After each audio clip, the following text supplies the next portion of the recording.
Have you ever walked into someone's home and immediately felt something different?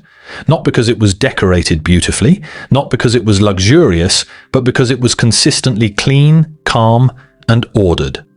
And you find yourself wondering, how do they maintain this every single day? Are they just more disciplined? Do they have more time? Or do they somehow enjoy cleaning more than everyone else? The answer is simpler and deeper than that. They are not just cleaner, they think differently. And it is not meant metaphorically.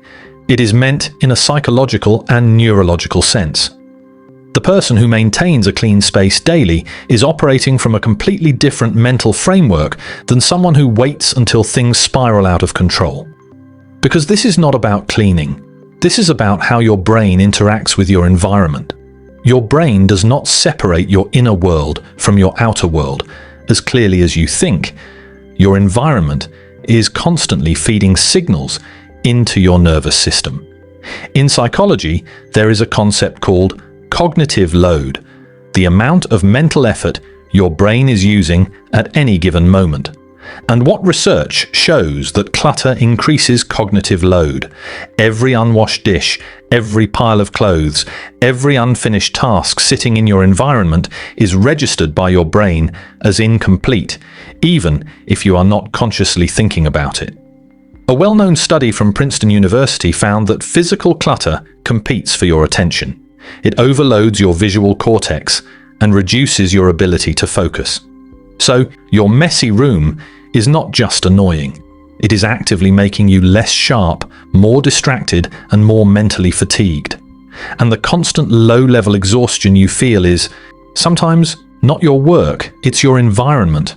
Now flip that. When your space is clean and ordered, your brain relaxes. There is less noise, less tension, less unfinished business pulling at your attention. That's why people who clean regularly are not just tidier, they are often calmer, more focused, and more mentally clear. Their environment supports them instead of draining them. But here's where it gets deeper. People who clean daily are not obsessed with cleaning.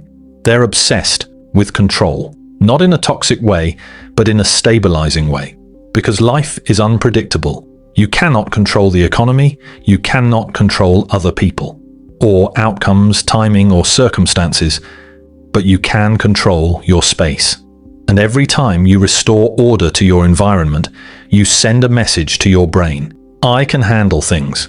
This connects to what psychology calls locus of control. People with a strong internal locus of control believe their actions influence their life, and that belief reduces anxiety and increases resilience.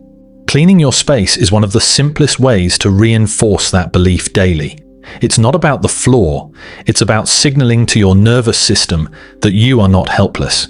People who maintain a clean home are not forcing themselves every day. They make it their identity. They have simply become the kind of person who keeps things clean. And once something becomes part of your identity, it no longer requires effort. Behavioral psychology is very clear on this. You act in alignment with who you believe you are. If you believe you are messy, you will behave in ways that confirm that belief. If you believe you are someone who maintains order, your actions will follow. And here's the key most people miss. Identity is not fixed. It is built through repeated evidence. Every time you make your bed, you are casting a vote for a new identity. Every time you clean up immediately instead of delaying, you reinforce that identity. Do it enough times, and your brain updates the story it tells about you. There's also a powerful neurological window most people ignore: the morning. Right after you wake up, your brain is more receptive, increasing alertness and making your brain more adaptable. This is when habits are easiest to reinforce. So when you start your day with a simple action, making your bed, cleaning a surface, you are doing more than cleaning. You are creating a completion loop, small dopamine reward, building momentum for the day, reinforcing identity at a neurological level. That's why the advice, make your bed, is not trivial, it's strategic. One completed action makes the next one easier. And that compounds. Now let's address something honestly. Some of you are thinking, I'm just a messy person. No, that's not a personality trait, that's a pattern. and patterns can change. But more importantly, your clutter is not neutral, it's feedback. A messy environment is often either a reflection of internal overwhelm or a cause of it.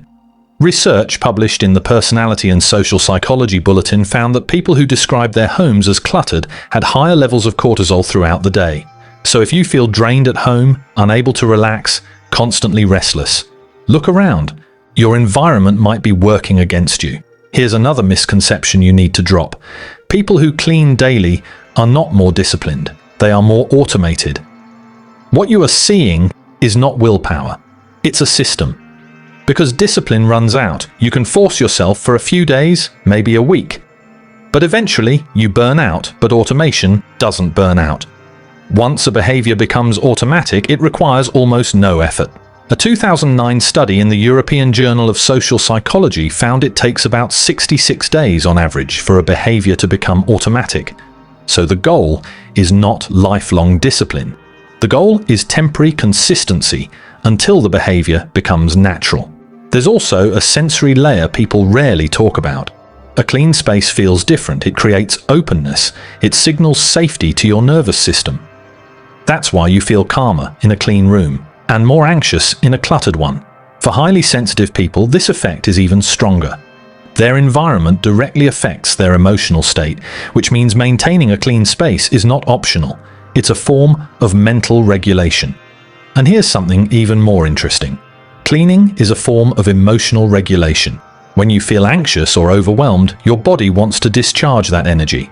That's why people suddenly start cleaning when they're stressed. This is called behavioral activation. Physical action shifts emotional state. You clean your space and something inside you settles. So, how do you actually start? Not by overhauling your entire house. That's where people fail. Start small. Instead of waiting for chaos, you interrupt it early, like wash dishes immediately after eating, wipe surfaces right after use, put things back instantly. You're not cleaning, you're preventing accumulation. That's the shift. Second, attach it to what you already do. This is called habit stacking. While coffee brews, wipe the counter. After brushing teeth, clean the sink. Before bed, reset one area. No new routine, just extensions of existing ones. Third, make it tolerable, even enjoyable, because anything that feels like punishment will be avoided. Play music, set a timer, keep it light. You're not scrubbing floors for hours. You're maintaining order for minutes. Your home is not just where you live. It is a reflection of your standards. It shows what you tolerate, what you normalize, what you believe you deserve. And when you start taking care of your space, something shifts internally. You start showing up differently. You start respecting your own environment.